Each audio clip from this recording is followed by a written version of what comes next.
Hi, I'm Alicia.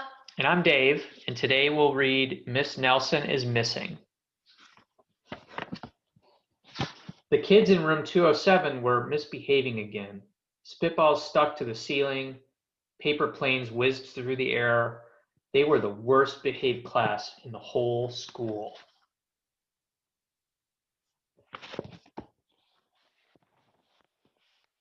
Now settle down, Said Miss Nelson in a sweet voice. But the class would not settle down. They whispered and giggled. They squirmed and made faces.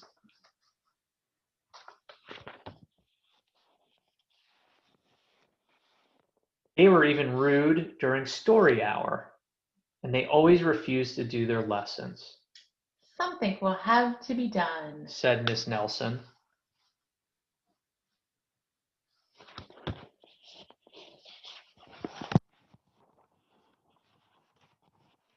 Next morning, Miss Nelson did not come to school. Wow! Yelled the kids. Now we can really act up.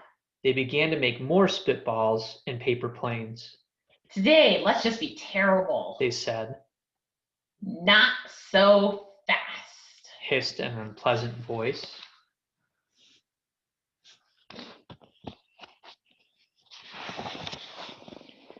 A woman in an ugly black dress stood before them. I'm your new teacher, Miss Viola Swamp.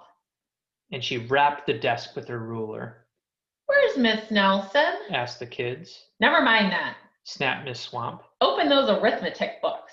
Miss Nelson's kids did as they were told.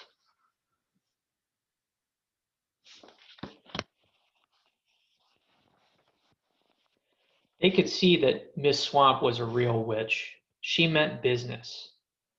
Right away, she put them to work, and she loaded them down with homework.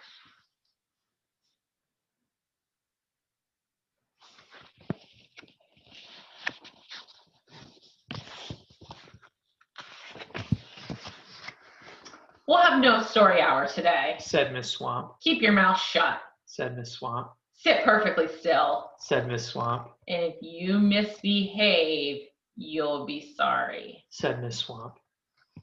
Days went by. There were no sign of Miss Nelson. The kids missed Miss Nelson.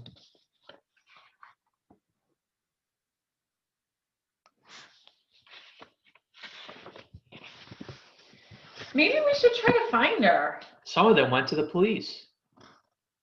Detective McSmog was assigned to the case. He listened to their story. He scratched his chin. He said. I think Miss Nelson is missing.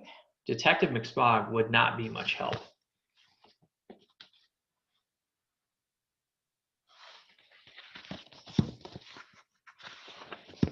Other kids went to Miss Nelson's house.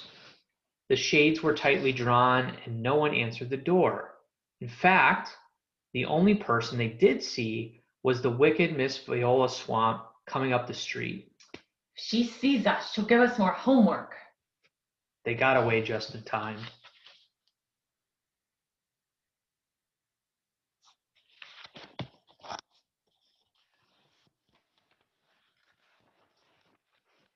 Maybe something terrible happened to Miss Nelson. Maybe she was gobbled up by a shark, said one of the kids, but that didn't seem likely.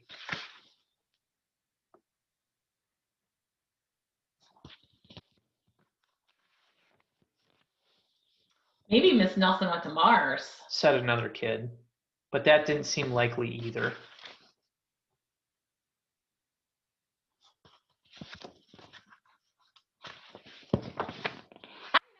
Exclaimed one know-it-all. Maybe Miss Nelson's car was carried away by a swarm of angry butterflies.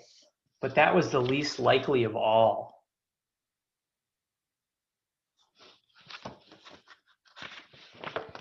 The kids in room 207 became very discouraged. It seemed that Miss Nelson was never coming back, and they would be struck with Miss Viola Swamp forever. They heard footsteps in the hall. Here comes the witch, they whispered. Hello, children, someone said in a sweet voice.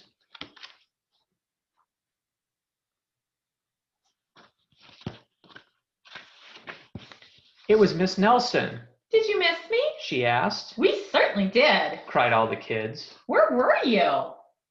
That's my little secret, said Miss Nelson. How about a story hour? Oh, yes, cried the kids. Miss Nelson noticed that during story hour, no one was rude or silly.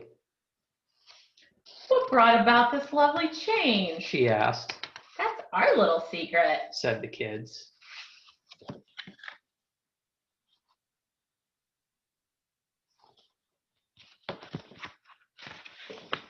Back at home, Miss Nelson took off her coat and hung it in the closet, right next to an ugly black dress. When it was time for bed, she sang a little song. I'll never tell, she said to herself with a smile.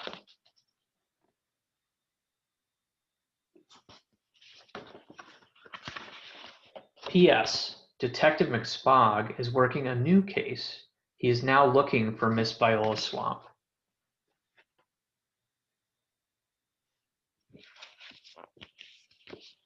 Thank you for sharing your time today and reading Miss Nelson is Missing. I'm Alicia. And I'm Dave.